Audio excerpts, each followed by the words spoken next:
In today's video, I'm going to teach you how to disconnect Teamviewer. Whether you're a seasoned user or just getting started, understanding how to manage your connections effectively is crucial for maintaining security and ensuring smooth operations. Let's dive right in.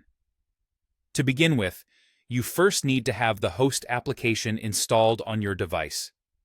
If you haven't done this yet, simply open up your preferred web browser, search for Teamviewer, and proceed to download the application. Choose the appropriate version based on your operating system and follow the on-screen instructions to complete the installation. Once installed, launch the Teamviewer application on the two devices involved, the remote device, which is the one you wish to control, and the local device, which you are using to establish the connection. It's important that both devices have Teamviewer running simultaneously to ensure connectivity. Now, you'll want to look for the tab labeled Remote Support.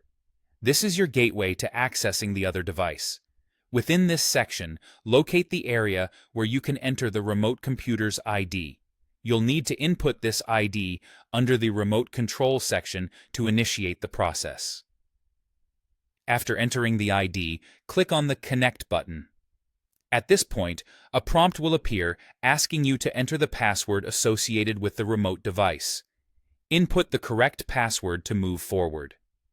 If easy access isn't enabled on the remote device, the user on that device will need to manually grant permission to establish the connection.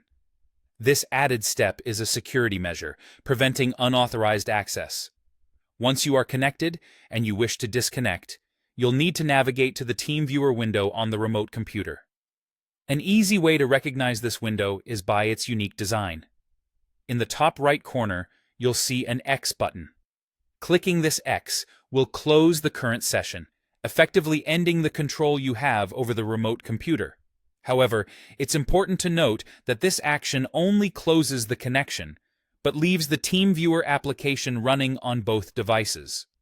To fully close the application, locate the Teamviewer icon in the system tray on the local device. This is typically found near the clock at the bottom right corner of your screen. Once you spot the icon, right-click on it, which will bring up a menu with multiple options. From the list that appears, select Exit Teamviewer. This will completely close the application, ensuring that no residual processes are left active on your device. By following these guided steps, you'll successfully disconnect Teamviewer and have peace of mind knowing you've managed your remote connections securely and effectively. Don't forget to regularly update your Teamviewer application to benefit from the latest security features and fixes. Thanks for watching, and see you in the next tutorial.